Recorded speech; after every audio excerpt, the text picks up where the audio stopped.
हितोपदेश अध्याय 27। तुम्भे कालीर विषय दर्प कथा कुह नहीं, जेहेतु एक दिन कौन उत्पादन करिबो ताहा तुम्भकु जणा नहीं। अन्य लोक तुम्भर प्रशंसा करू, मात्र तुम्भर निज मुख ताहा न करू। अपर लोक करू, मात्र तुम्भ निज ओष्ठ ताहा न करू। पत्थर भारी ओ बाली गुरु, मात्र अज्ञानर विरक्ति से दुईरु भारी। कोप दुरंत ओ क्रोध प्रलयकारी, मात्र अंतर्जला आगरे किए ठिया होई पारे। गुप्त प्रेम ठारू प्रकाशित अनुजोग भल, प्रेमकारीर क्षत विश्वास्य, मात्र शत्रुर चुंबन बहुल। तृप्त प्राणी महुचाकू घृणा करे, मात्र क्षुधार्थ प्राणी की तिक्त द्रव्य सबु मिष्ट। जेउ लोक अपना स्थान छाड़ी भ्रमण करे, से बसारु भ्रमणकारी पक्षीर तुल्य। तैल ओ सुगंधी धूप मनकु आह्लादित करे, मनर मंत्रणारु जात मित्रर मिष्टता तद्रूप करे। निजर बंधुकु ओ पितार बंधुकु त्याग कर नाही। पुणी तुम्भर विपद दिनरे अपना भाईर गृहकु जाओ नाही। दूरस्थ भाई ठारू निकटस्थ प्रतिवासी भल। हे मोहर पुत्र, ज्ञानवान हुओ ओ मो मनकु आह्लादित कर। तहिरे मु अपना निंदककु उत्तर देई पारिबी। चतुर लोक विपद देखि आपणाकु लुचाए, मात्र असतर्क लोक आग बढ़ी शास्ति पाए। अपरिचित लोक पाई जे लगा हुए, ताहार वस्त्र निय। पुणी जे पर स्त्री पाई जामिन हुए, ताहाकु बंधक रख। जेउ लोक अति प्रभातरे उठी आपणा मित्रकु उच्च रबरे आशीर्वाद करे, ताहार सेही कर्म ताहा प्रति अभिशाप रूपे गणित हेब। भारी वृष्टि दिनरे अविरत बिंदुपात ओ कलिहुड़ी स्त्री, ए दुई एक समान अटंती। जे ताकू अटकाए, से वायुकु अटकाए ओ ताहार दक्षिण हस्त तैल उपरे पड़े। जेपरी लुहा लुहाकु सतेज करे, सेपरी मनुष्य अपना बंधुर मुख सतेज करे। जे केही डिम्बुरी वृक्ष रक्षा करे, से तहिर फल खाए।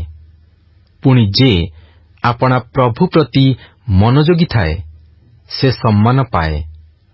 जेपरी जल मुखकु मुख देखाए, सेपरी हृदय मनुष्यकु मनुष्य देखाए। जेपरी पाताल ओ विनाश स्थान केतेबेले तृप्त नुहे, सेपरी मनुष्यर चक्षु केतेबेले तृप्त नुहे। कोईरे रूपा, उन्नाईरे सुना, प्रशंसारे मनुष्य परीक्षित हुए। तुम्भे गहम सहित अज्ञानकु ढिंकीरे कुटिले हें, ताहार अज्ञानता छाड़ी जीव नाही। तुम्भे अपना मेषपलर अवस्था जानिबा पाई जत्नवान हुओ। पुणी अपना पशुपल विषय उत्तम रूपे मनोयोग कर, कारण संपत्ति अनंत काल स्थायी नुहे ओ मुकुट कौन पुरुषानुक्रम थाए। घास कटा हेले कौन घास प्रकाश पाए, आउ पर्वत मानर तृण संगृहित हुए। मेष छुआ माने तुम्भकु वस्त्र देबे, पुणी छेली तुम्भ क्षेत्रर मूल्य स्वरूप अटे। पुणी छेली दूध तुम्भर ओ तुम्भ परिवारर भक्ष्य पाई यथेष्ट हेब, आउ तुम्भ दासी मानक पाई उपजीविका हेब। हितोपदेश अध्याय 28। केही न गोड़ाइले हें दुष्ट पलाए, मात्र धार्मिक माने सिंह परी साहसिक। देशर अधर्म सकाशु तहिर अधिपति अनेक हुअंती, मात्र बुद्धिमान ओ ज्ञानवान लोकमानंक द्वारा तहिर स्थिरता दीर्घ हुए। जेउ दरिद्र लोक ଦିନହୀନକୁ ଉପଦ୍ରବ କରେ, ସେ ପ୍ଲାବନକାରୀ ବୃଷ୍ଟି ପରି। ତହିଁରେ ଭକ୍ଷ୍ୟର ଅଭାବ ଘଟେ। ବ୍ୟବସ୍ଥା ତ୍ୟାଗକାରୀମାନେ ଦୁଷ୍ଟମାନଙ୍କୁ ପ୍ରଶଂସା କରନ୍ତି, ପୁଣି ଆଜ୍ଞା ପାଳିବା ଲୋକମାନେ ସେମାନଙ୍କ ସହିତ ବିରୋଧ କରନ୍ତି। ମନ୍ଦ ଲୋକମାନେ ନ୍ୟାୟ ବୁଝନ୍ତି ନାହିଁ, ମାତ୍ର ସଦାପ୍ରଭୁଙ୍କ ଅନ୍ୱେଷଣକାରୀମାନେ ସବୁ ବିଷୟ ବୁଝନ୍ତି।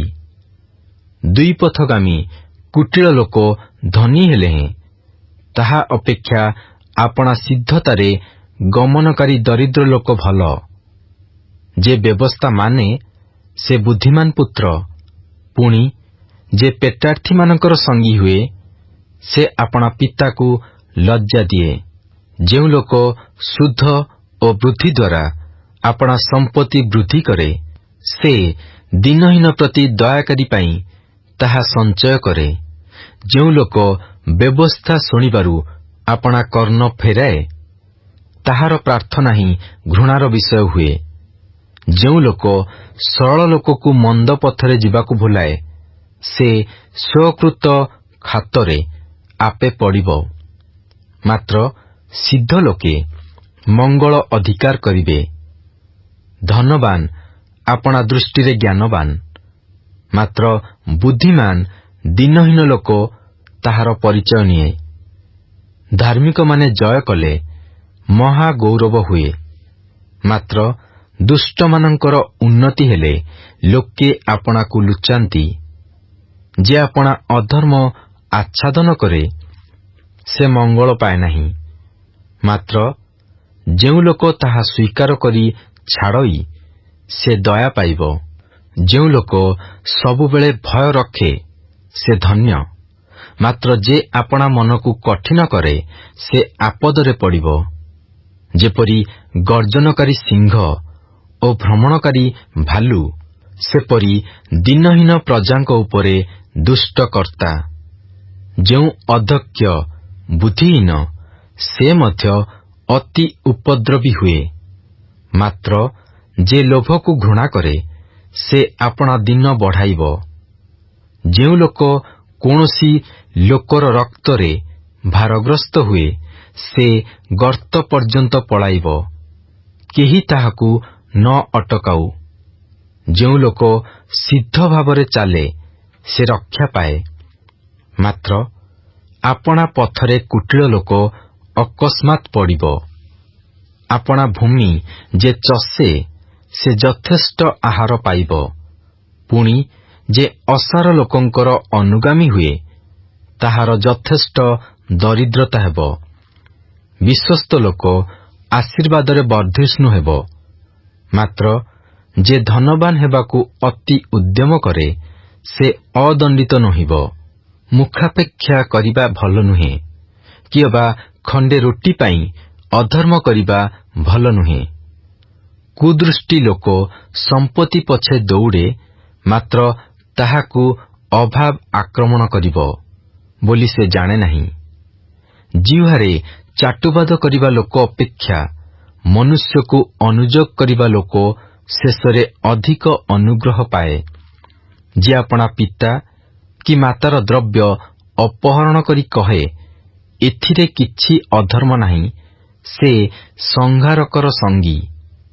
ବହୁ ପ୍ରତ୍ୟାଶୀ ପ୍ରାଣ ବିବାଦ ଜନ୍ମାଏ, ମାତ୍ର ଯେ ସଦାପ୍ରଭୁଙ୍କ ଉପରେ ନିର୍ଭର ରଖେ ସେ ହୃଷ୍ଟପୁଷ୍ଟ ହେବ।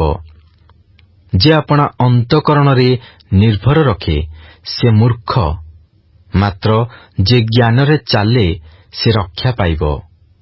ଯେ ଦରିଦ୍ରକୁ ଦାନ କରେ ତାହାର ଅଭାବ ହେବ ନାହିଁ, ମାତ୍ର ଯେ ଆପଣା ଚକ୍ଷୁ ମୁଦେ ସେ ଅନେକ ଅଭିଶାପ ପାଇବ। ଦୁଷ୍ଟମାନେ ଉନ୍ନତ ହେଲେ ଲୋକେ ଆପଣାମାନଙ୍କୁ ଲୁଚାନ୍ତି, ମାତ୍ର ସେମାନେ ବିନଷ୍ଟ ହେଲେ ଧାର୍ମିକ ଗଣ ବର୍ଦ୍ଧିଷ୍ଣୁ ହୁଅନ୍ତି। ହିତୋପଦେଶ ଅଧ୍ୟାୟ 29। ଯେଉଁ ଲୋକ ଥରକୁ ଥର ଅନୁଯୋଗ ପାଇଲେ ହେଁ ଆପଣା ଗ୍ରୀବା ଶକ୍ତ କରେ ସେ ପ୍ରତିକାର ବିନୁ ହଠାତ୍ ଭଗ୍ନ ହେବ। ଧାର୍ମିକମାନେ ବର୍ଦ୍ଧିଷ୍ଣୁ ହେଲେ ଲୋକମାନେ ଆନନ୍ଦ କରନ୍ତି, ମାତ୍ର ଦୁଷ୍ଟ ଲୋକ କର୍ତ୍ତୃତ୍ୱ ପାଇଲେ ଲୋକମାନେ ଆର୍ତ୍ତସ୍ୱର କରନ୍ତି।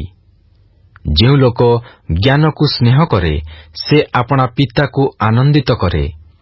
ମାତ୍ର ଯେ ବେଶ୍ୟାମାନଙ୍କଠାରେ ଅନୁରକ୍ତ ସେ ଆପଣା ସମ୍ପତ୍ତି ଉଡ଼ାଇ ଦିଏ। ରାଜା ସୁବିଚାର ଦ୍ୱାରା ଦେଶ ସୁସ୍ଥିର କରେ। ମାତ୍ର ଯେ ଉପହାର ପ୍ରିୟ ସେ ତାହା ଉଜାଡ଼ି ପକାଏ। ଯେଉଁ ଲୋକ ଆପଣା ପ୍ରତିବାସୀର ଚାଟୁବାଦ କରେ ସେ ତାହାର ପାଦ ପାଇଁ ଜାଲ ପ୍ରସାରେ। ମନ୍ଦ ଲୋକର ଅଧର୍ମରେ ଫାନ୍ଦ ଥାଏ, ମାତ୍ର ଧାର୍ମିକ ଗାନ ଓ ଆନନ୍ଦ କରେ। ଧାର୍ମିକ ଲୋକ ଦିନହୀନମାନଙ୍କ ଗୁହାରି ବିଷୟରେ ବିଜ୍ଞ, ମାତ୍ର ତାହା ଜାଣିବା ପାଇଁ ଦୁଷ୍ଟ ଲୋକର ବୁଦ୍ଧି ନାହିଁ। ନିନ୍ଦକମାନେ ନଗରକୁ ପ୍ରଜ୍ୱଳିତ କରନ୍ତି, ମାତ୍ର ଜ୍ଞାନୀମାନେ କ୍ରୋଧ ନିବାରଣ କରନ୍ତି। ଅଜ୍ଞାନ ସହିତ ଜ୍ଞାନବାନର ବିବାଦ ହେଲେ ସେ କ୍ରୋଧ କଲେ କି ହସିଲେ କିଛି ଶାନ୍ତି ନାହିଁ।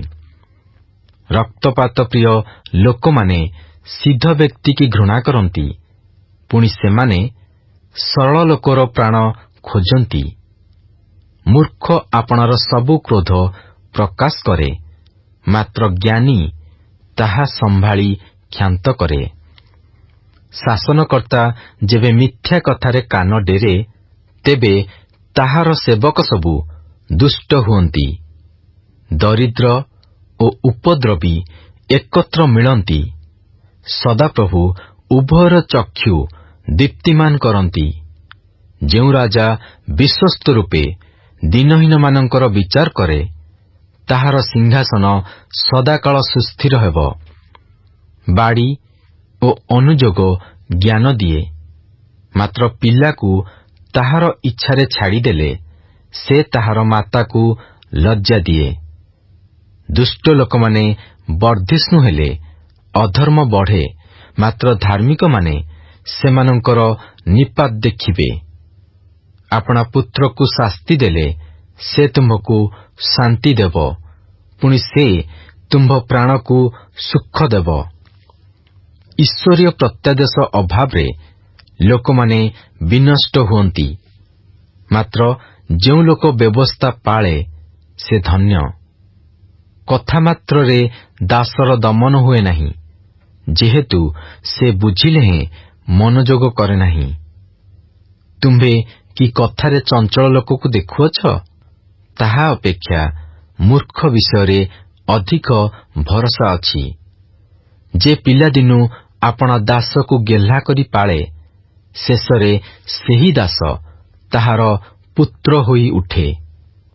କ୍ରୋଧୀ ଲୋକ ବିବାଦ ଜନ୍ମାଏ, ପୁଣି ରାଗାନ୍ଧ ଲୋକ ବହୁତ ଅଧର୍ମ କରେ। ମନୁଷ୍ୟର ଅହଙ୍କାର ତାହାକୁ ନତ କରିବ, ମାତ୍ର ଯାହାର ଆତ୍ମା ବିନତ ସେ ସମ୍ମାନ ପାଇବ। ଚୋରର ଭାଗୀ ଆପଣା ପ୍ରାଣକୁ ଘୃଣା କରେ। ସେ ଋଣ କରାଇବାର କଥା ଶୁଣେ, କିନ୍ତୁ କିଛି ପ୍ରକାଶ କରେ ନାହିଁ। ଲୋକ ଭୟ ଫାନ୍ଦଜନକ, ମାତ୍ର ସଦାପ୍ରଭୁଙ୍କଠାରେ ଯେ ନିର୍ଭର ରଖେ ସେ ସୁରକ୍ଷିତ ହେବ। ଅନେକେ ଶାସନକର୍ତ୍ତାର ଅନୁଗ୍ରହ ଚାହାନ୍ତି, ମାତ୍ର ମନୁଷ୍ୟର ବିଚାର ସଦାପ୍ରଭୁଙ୍କଠାରୁ ହୁଏ। ଅଧର୍ମକାରୀ ଲୋକ ଧାର୍ମିକର ଘୃଣା ବିଷୟ, ପୁଣି ସରଳପଥଗାମୀ ଦୁଷ୍ଟ ଲୋକର ଘୃଣା ବିଷୟ ହୁଏ। ହିତୋପଦେଶ ଅଧ୍ୟାୟ 30। ଜାକିର ପୁତ୍ର ଆଗୁରର କଥା ଅର୍ଥ ଭାରକ୍ତି। ସେ ମନୁଷ୍ୟ ଇଥିଏଲକୁ ଅର୍ଥାତ୍ ଇଥିଏଲ ଓ ଉକଲକୁ କହେ, ଅବଶ୍ୟ ମୁଁ ମନୁଷ୍ୟ ଅପେକ୍ଷା ପଶୁବତ୍, ପୁଣି ମୋଠାରେ ମନୁଷ୍ୟର ବିବେଚନା ନାହିଁ। ମୁଁ ଜ୍ଞାନ ଶିଖି ନାହିଁ, ଅବା ଧର୍ମସ୍ୱରୂପଙ୍କ ବିଷୟକ ବିଦ୍ୟା ମୋଠାରେ ନାହିଁ। କିଏ ସ୍ୱର୍ଗାରୋହଣ କରି ସେଠାରୁ ଅବରୋହଣ କରିଅଛି? କିଏ ଆପଣା ମୁଷ୍ଟିରେ ବାୟୁ ଏକତ୍ର କରିଅଛି? କିଏ ଆପଣା ବସ୍ତ୍ରରେ ଜଳସମୂହକୁ ବାନ୍ଧିଅଛି? କିଏ ପୃଥିବୀର ସବୁ ସୀମା ନିରୂପଣ କରିଅଛି, ତାହାଙ୍କର ନାମ କଣ? ତାହାଙ୍କ ପୁତ୍ରର ନାମ କଣ? ଏହା ଯେବେ ଜାଣ, ତେବେ କୁହ। ପରମେଶ୍ୱରଙ୍କର ପ୍ରତ୍ୟେକ ବାକ୍ୟ ପରୀକ୍ଷାସିଦ୍ଧ। ଯେଉଁମାନେ ତାହାଙ୍କର ଆଶ୍ରୟ ନିଅନ୍ତି, ସେ ସେମାନଙ୍କର ଢାଲ। ତାହାଙ୍କ ବାକ୍ୟରେ ଯୋଗ କର ନାହିଁ, କଲେ ସେ ତୁମ୍ଭକୁ ଅନୁଯୋଗ କରିବେ, ପୁଣି ତୁମ୍ଭେ ମିଥ୍ୟାବାଦୀ ଜଣାପଡ଼ିବ। ମୁଁ ତୁମ୍ଭ ନିକଟରେ ଏ 2 ବର ମାଗିଅଛି, ମୁଁ ମରିବା ପୂର୍ବରୁ ତାହା ମୋତେ ଦେବାକୁ ଅସମ୍ମତ ହୁଅ ନାହିଁ। ଅସାରତା ଓ ମିଥ୍ୟା କଥା ମୋଠାରୁ ଦୂର କର। ମୋତେ ଦରିଦ୍ରତା କି ଧନ ଦିଅ ନାହିଁ। ମୋ ପଡ଼ିର ଭାଗ ଦେଇ ମୋତେ ପ୍ରତିପୋଷଣ କର। ନୋହିଲେ ମୁଁ ପରିତୃପ୍ତ ହୋଇ ତୁମ୍ଭକୁ ଅସ୍ୱୀକାର କରି କହିବି, ସଦାପ୍ରଭୁ କିଏ? କିଏବା ଦରିଦ୍ର ହେଲେ ଚୋରି କରି ଆପଣା ପରମେଶ୍ୱରଙ୍କର ନାମ ମିଥ୍ୟାରେ ନେବି। ଦାସର ପ୍ରଭୁ କତିରେ ତାହାର ଅପବାଦ କର ନାହିଁ, କଲେ ସେ ତୁମ୍ଭକୁ ଅଭିଶାପ ଦେବ ଓ ତୁମ୍ଭେ ଅପରାଧୀ ଗଣିତ ହେବ। ଯେଉଁମାନେ ଆପଣା ପିତାକୁ ଶାପ ଦିଅନ୍ତି, ପୁଣି ଆପଣା ମାତାକୁ ଆଶୀର୍ବାଦ କରନ୍ତି ନାହିଁ, ଏପରି ଏକ ବଂଶ ଅଛି। ଆପଣା ଦୃଷ୍ଟିରେ ନିର୍ମଳ ଏପରି ଏକ ବଂଶ ଅଛି, ତଥାପି ସେମାନେ ଆପଣା ମଳିନତାରୁ ଧୌତ ହୋଇନାହାନ୍ତି। ଏକ ବଂଶ ଅଛି, ଆଃ, ସେମାନଙ୍କ ଦୃଷ୍ଟି କିପରି ଉଚ୍ଚ! ସେମାନଙ୍କ ଚକ୍ଷୁର ପତା ଉତ୍ଥିତ ହୋଇଅଛି। ପୃଥିବୀରୁ ଦୁଃଖୀମାନଙ୍କୁ ଓ ମନୁଷ୍ୟଗଣ ମଧ୍ୟରୁ ଦରିଦ୍ରମାନଙ୍କୁ ଗ୍ରାସ କରିବା ପାଇଁ ଯେଉଁମାନଙ୍କର ଦନ୍ତ ଖଡ୍ଗ ପରି ଓ କଳଦନ୍ତ ଛୁରୀ ପରି ଏପରି ଏକ ବଂଶ ଅଛି। ଜୋକର 2 କନ୍ୟା ଅଛନ୍ତି, ଯେଉଁମାନେ କହନ୍ତି, ଦିଅ ଦିଅ। 3ଟା ବସ୍ତୁ ଅଛି, ଯାହା କେବେ ତୃପ୍ତ ନୁହେଁ, ପୁଣି 4 ବସ୍ତୁ କେବେ କହେ ନାହିଁ, ଯଥେଷ୍ଟ ହେଲା। ପାତାଳ ଓ ବନ୍ଧ୍ୟା ଗର୍ଭ, ଜଳରେ ଅତୃପ୍ତ ଭୂମି ଓ ଅଗ୍ନି, ଯେ କହେ ନାହିଁ, ଯଥେଷ୍ଟ ହେଲା। ଯେଉଁ ଚକ୍ଷୁ ଆପଣା ପିତାକୁ ପରିହାସ କରେ ଓ ମାତାର କଥା ମାନିବାକୁ ତୁଚ୍ଛ ବୋଧ କରେ, ତାହା ଉପତ୍ୟକାର ଡାମରାକୁଆମାନେ କାଢ଼ି ପକାଇବେ। ପୁଣି ଉତ୍କର୍ଷ ପକ୍ଷୀର ଛୁଆମାନେ ତାହା ଖାଇବେ। 3 କଥା ମୋହର ବୋଧାଗମ୍ୟ, ପୁଣି 4 କଥା ମୁଁ ଜାଣୁନାହିଁ। ଆକାଶରେ ଉତ୍କର୍ଷ ପକ୍ଷୀର ଗତି, ପ୍ରସ୍ତରରେ ସର୍ପର ଗତି, ସମୁଦ୍ର ମଧ୍ୟରେ ଜାହାଜର ଗତି, ଯୁବତୀଠାରେ ପୁରୁଷର ଗତି, ସେହି ପ୍ରକାର ବ୍ୟଭିଚାରିଣୀ ସ୍ତ୍ରୀର ଗତି। ସେ ଖାଇ ମୁହଁ ପୋଛିଦିଏ ଓ କହେ, ଆମ୍ଭେ କିଛି ଅଧର୍ମ କରିନାହୁଁ। 3 କଥାର ଭାରରେ ପୃଥିବୀ କମ୍ପିତ ହୁଏ, ପୁଣି 4 କଥାର ଭାରରେ ମଧ୍ୟ ତାହା ସେ ସହିପାରେ ନାହିଁ। ରାଜତ୍ୱପ୍ରାପ୍ତ ଦାସର ଭାର ଓ ଆହାରରେ ପରିତୃପ୍ତ ମୂଢ଼ର ଭାର, ବିବାହ ହେବାର ଘୃଣ୍ୟ ସ୍ତ୍ରୀର ଭାର, ପୁଣି ଆପଣା କର୍ତ୍ରୀର ଉତ୍ତରାଧିକାରିଣୀ ଦାସୀର ଭାର। 4 ପ୍ରାଣୀ ପୃଥିବୀରେ ସାନ, ମାତ୍ର ଅତିଶୟ ଜ୍ଞାନବାନ। ପିମ୍ପୁଡ଼ିଗଣ ଦୁର୍ବଳ ଜାତି, ତଥାପି ଗ୍ରୀଷ୍ମକାଳରେ ଆହାର ସଞ୍ଚୟ କରନ୍ତି। ସାଫନ ଜନ୍ତୁଗଣ ଶକ୍ତିହୀନ ଜାତି, ତଥାପି ସେମାନେ ଶୈଳରେ ଆପଣା ଆପଣା ବସା ନିର୍ମାଣ କରନ୍ତି। ପଙ୍ଗପାଳମାନଙ୍କର କୌଣସି ରାଜା ନାହିଁ, ତଥାପି ସେ ସମସ୍ତେ ଦଳବଦ୍ଧ ହୋଇ ଗମନ କରନ୍ତି। ପୁଣି ମାଙ୍କଡ଼ସା ହସ୍ତ ଦ୍ୱାରା ଧରେ, ତଥାପି ସେ ରାଜାର ଅଟ୍ଟାଳିକାରେ ଥାଏ। 3 ପ୍ରାଣୀ ସୁନ୍ଦର ରୂପେ ଗମନ କରନ୍ତି, ପୁଣି 4 ପ୍ରାଣୀ ସୁନ୍ଦର ରୂପେ ଗମନ କରନ୍ତି। ପଶୁମାନଙ୍କ ମଧ୍ୟରେ ବିକ୍ରମୀ ସିଂହ କାହା ସମ୍ମୁଖରୁ ଫେରେ ନାହିଁ। ଯୁଦ୍ଧାଶ୍ୱ, ଛାଗ ଓ ରାଜା, ଯାହା ବିରୁଦ୍ଧରେ କେହି ଉଠେ ନାହିଁ। ଯେବେ ତୁମ୍ଭେ ଆପଣାକୁ ଉଚ୍ଚ କରିବାରେ ମୂଢ଼ର କର୍ମ କରିଥାଅ, କିଏବା ଯେବେ କୁକଳ୍ପନା କରୁଥାଅ, ତେବେ ଆପଣା ମୁଖରେ ହାତ ଦିଅ, କାରଣ ଯଦ୍ରୂପ ଦୁଗ୍ଧ ମନ୍ଥନରେ ଲବଣୀ ବାହାରେ ଓ ନାସିକା ମନ୍ଥନରେ ରକ୍ତ ବାହାରେ, ତଦ୍ରୂପ କ୍ରୋଧ ମନ୍ଥନରେ ବିବାଦ ବାହାରେ। ହିତୋପଦେଶ ଅଧ୍ୟାୟ 31। ଲମୁଏଲ ରାଜାର କଥା, ଅର୍ଥାତ୍ ତାହାର ମାତା ତାହାକୁ ଯାହା ଶିଖାଇଥିଲା ସେହି ଭାରୋକ୍ତି। ହେ ମୋହର ପୁତ୍ର, ହେ ମୋ ଗର୍ଭର ପୁତ୍ର, ହେ ମୋ ମାନତର ପୁତ୍ର, କଣ କହିବି? ତୁମ୍ଭେ ସ୍ତ୍ରୀ ଲୋକଙ୍କୁ ଆପଣା ବଳ ଦିଅ ନାହିଁ, ଅବା ରାଜାମାନେ ଯହିଁରେ ବିନଷ୍ଟ ହୁଅନ୍ତି, ତହିଁରେ ଗତି କର ନାହିଁ। ହେ ଲମୁଏଲ, ରାଜାମାନଙ୍କର ଦ୍ରାକ୍ଷାରସ ପାନ କରିବା ଉଚିତ ନୁହେଁ, ରାଜାମାନଙ୍କର ଉଚିତ ନୁହେଁ, କି ଅବା ମଦ୍ୟ କାହିଁ ବୋଲି କହିବା ଭୂପତିମାନଙ୍କର ଉଚିତ ନୁହେଁ।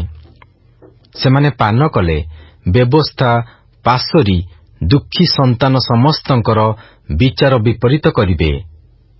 ମୃତକଳ୍ପ ଲୋକକୁ ମଦ୍ୟ ଦିଅ ଓ ତିକ୍ତମନା ଲୋକକୁ ଦ୍ରାକ୍ଷାରସ ଦିଅ। ସେ ଲୋକ ପାନ କରି ଆପଣା ଦରିଦ୍ରତା ପାଶରୁ ଓ ଆପଣା କ୍ଲେଶ ଆଉ ମନରେ ନ କରୁ। ଗୁଙ୍ଗା ଲୋକଙ୍କ ପକ୍ଷରେ, ସମସ୍ତ ଅନାଥଙ୍କ ପକ୍ଷରେ ଆପଣା ମୁଖ ଫିଟାଅ। ମୁଖ ଫିଟାଇ ଯଥାର୍ଥ ବିଚାର କର, ପୁଣି ଦୁଃଖୀ ଓ ଦରିଦ୍ରମାନଙ୍କର ସୁବିଚାର କର। ଗୁଣବତୀ ସ୍ତ୍ରୀ କିଏ ପାଇପାରେ? ମୁକ୍ତାଠାରୁ ହିଁ ତାହାର ମୂଲ୍ୟ ଅଧିକ। ତାହାର ସ୍ୱାମୀର ହୃଦୟ ତାହାଠାରେ ନିର୍ଭର କରେ, ପୁଣି ତାହାର ଲାଭର ଅଭାବ ହୁଏ ନାହିଁ। ସେ ଜୀବନ ଯାଏ ସ୍ୱାମୀର କ୍ଷତି ନ କରି ମଙ୍ଗଳ କରେ। ସେ ମେସଲମ ଓ ମସିନା ଖୋଜି ସନ୍ତୋଷରେ ଆପଣା ହସ୍ତରେ କର୍ମ କରେ। ସେ ବାଣିଜ୍ୟ ଜାହାଜ ତୁଲ୍ୟ, ସେ ଦୂରରୁ ଆପଣା ଆହାର ଆଣେ। ମଧ୍ୟ ସେ ରାତ୍ରି ଥାଉ ଥାଉ ଉଠେ ଓ ଆପଣା ପରିଜନ ସମସ୍ତଙ୍କୁ ଖାଦ୍ୟ ଓ ଦାସୀଗଣଙ୍କୁ ନିରୂପିତ କର୍ମ ଦିଏ। ସେ କ୍ଷେତ୍ରର ବିଷୟ ବୁଝି ତାହା କିଣେ। ସେ ଆପଣା ହସ୍ତର ଫଳ ଦେଇ ଦ୍ରାକ୍ଷାକ୍ଷେତ୍ର ରୋପଣ କରେ। ସେ ବଳରେ ଆପଣା ଅଣ୍ଟା ବାନ୍ଧେ ଓ ଆପଣା ବାହୁ ବଳବାନ କରେ। ଆପଣା ବ୍ୟାପାର ଯେ ଲାଭଜନକ, ଏହା ସେ ବୁଝଇ। ପୁଣି ରାତ୍ରି କାଳରେ ତାହାର ପ୍ରଦୀପ ନିଭିଯାଏ ନାହିଁ। ସେ ନୋଟିକି ହାତ ବଢ଼ାଏ, ପୁଣି ତାହାର ହସ୍ତ ତାକୁଡ଼ି ଧରେ। ସେ ଦୁଃଖୀ ଲୋକମାନଙ୍କ ପ୍ରତି ମୁକ୍ତ ହସ୍ତା ହୁଏ ଓ ଦରିଦ୍ରମାନଙ୍କ ପ୍ରତି ଆପଣା ହାତ ବଢ଼ାଏ। ସେ ହିମ ଲାଗି ଆପଣା ପରିବାର ବିଷୟରେ ଭୟ କରେ ନାହିଁ, ଯେହେତୁ ତାହାର ସମସ୍ତ ପରିବାର ସିନ୍ଦୂରବର୍ଣ୍ଣ ବସ୍ତ୍ର ପିନ୍ଧନ୍ତି। ସେ ଆପଣା ନିମନ୍ତେ ଚିତ୍ର ବିଚିତ୍ର ଆଚ୍ଛାଦନ ବସ୍ତ୍ର ପ୍ରସ୍ତୁତ କରେ। ପୁଣି ସେ ଶୁଭ୍ର କ୍ଷୋମବସ୍ତ୍ର ଧୂମ୍ରବର୍ଣ୍ଣ ବସ୍ତ୍ର ପିନ୍ଧେ। ତାହାର ସ୍ୱାମୀ ଦେଶୀୟ ପ୍ରାଚୀନମାନଙ୍କ ସଙ୍ଗେ ନଗର ଦ୍ୱାରରେ ବସିବା ବେଳେ ଚିହ୍ନାଯାଏ। ସେ ସୂକ୍ଷ୍ମ ବସ୍ତ୍ର ପ୍ରସ୍ତୁତ କରି ବିକ୍ରୟ କରେ, ପୁଣି ବଣିକମାନଙ୍କ ହସ୍ତରେ କଟିବନ୍ଧନ ସମର୍ପଣ କରେ। ବଳ ଓ ଶୋଭା ତାହାର ବସ୍ତ୍ର ସ୍ୱରୂପ। ପୁଣି ଭବିଷ୍ୟତ୍କାଳ ବିଷୟରେ ସେ ହାସ୍ୟ କରେ। ସେ ଜ୍ଞାନରେ ଆପଣା ମୁଖ ଫିଟାଏ। ତାହାର ଜିହ୍ୱାରେ ଦୟାର ବ୍ୟବସ୍ଥା ଥାଏ। ସେ ଆପଣା ପରିବାରର ଆଚରଣରେ ମନୋଯୋଗ କରେ, ପୁଣି ଆଳସ୍ୟର ଆହାର ଖାଏ ନାହିଁ। ତାହାର ସନ୍ତାନମାନେ ଉଠି ତାହାକୁ ଧନ୍ୟ ଧନ୍ୟ କହନ୍ତି ଓ ତାହାର ସ୍ୱାମୀ ହିଁ ତାହାକୁ ଏ ରୂପ ପ୍ରଶଂସା କରେ। ଅନେକ କନ୍ୟା ଗୁଣ ଦେଖାଇଅଛନ୍ତି, ମାତ୍ର ତୁମ୍ଭେ ସେ ସମସ୍ତଙ୍କ ଅପେକ୍ଷା ଶ୍ରେଷ୍ଠ। ଲାବଣ୍ୟ ପ୍ରବଞ୍ଚନାଜନକ ଓ ସୌନ୍ଦର୍ଯ୍ୟ ଅସାର। ମାତ୍ର ଯେଉଁ ସ୍ତ୍ରୀ ସଦାପ୍ରଭୁଙ୍କୁ ଭୟ କରେ, ସେ ପ୍ରଶଂସିତା ହେବ। ତାହାର ହାତର ଫଳ ତାହାକୁ ଦିଅ, ପୁଣି ତାହାର ନିଜ କର୍ମ ନଗର ଦ୍ୱାରରେ ତାହାର ପ୍ରଶଂସା କରୁ। A very good morning and praise the Lord. আজি বাইबल पठन दिन संख्या 82 गुरुवार। आज आम्भे माने हितोपदेश 27 पर्व ठारू 31 पर्व अर्थात पुस्तकर शेष पर्व पर्यंत पाठ करियछु। आसंतु एही पठित शास्त्रांशर सारांश को चिंता करिबा। ज्ञानवान व्यक्ति अधर्म धन निये नाही, बरं से निजे उपार्जन करिथवा धन को नहीं दरिद्र मानकु साहाय्य करिबा निमंते व्यवहार करे। जे दरिद्र को दान करे ताहार अभाव हेब नाही, मात्र जे अपना चक्षु मुदे से अनेक अभिशाप पाइब। हितोपदेश 28 पर्व 27 पद। जने नेतांको ज्ञान जे केवल तांको निज जीवन उपरे प्रभाव पकाई थाए ताहा नुहे, मात्र एहा तांको आख पाखरे मध्य प्रभाव पकाई थाए। अर्थात सदाप्रभुंको व्यवस्था पालन द्वारा राजा देश को न्याय रे सुदृढ़ करिवे, ताहांकर लोक माने दरिद्र मानकर जत्न नेबे, अधिपति माने सच्चोट हेबे और पितामाता और संतान संतति मानक संपर्क स्थिर हेबो। अगुरंको हितोपदेश 30 पर्व। जनक अभाव और अज्ञानता को स्वीकार करी आरंभ हुए। परमेश्वरंको विषय रे अज्ञता और असार गर्भरु जीवन रे अधर्म बहुगुणित हुए बोली यह दृढ़ करे। जने राजा भावरे किपरि आचरण करिबा को हेबो से विषय रे लमुएलंको माता तांको पुत्रंको एठारे परामर्श दैछन्ते। राजांको उपयुक्त साहाय्य प्रदान करिबा निमंते तांको स्त्री किपरि गुण विशिष्ट और ज्ञान विशिष्ट हेबा आवश्यक ताहा एठारे उल्लेख करा जाइअछि। लावण्य प्रवंचना जनक और सौंदर्य असार, मात्र जो स्त्री सदाप्रभु को भय करे से प्रशंसिता हेब। हितोपदेश 31 पर्व तार 30 पद। यह थिला आजिर पठित शास्त्रांशर सारांश। ख्रीष्टंक ठारे एकत्र आहा यह कि आशीर्वादर विषय अटे। प्रभु आजिर पठन रे आम प्रत्येकंकु प्रचुर आशीर्वाद करंतु।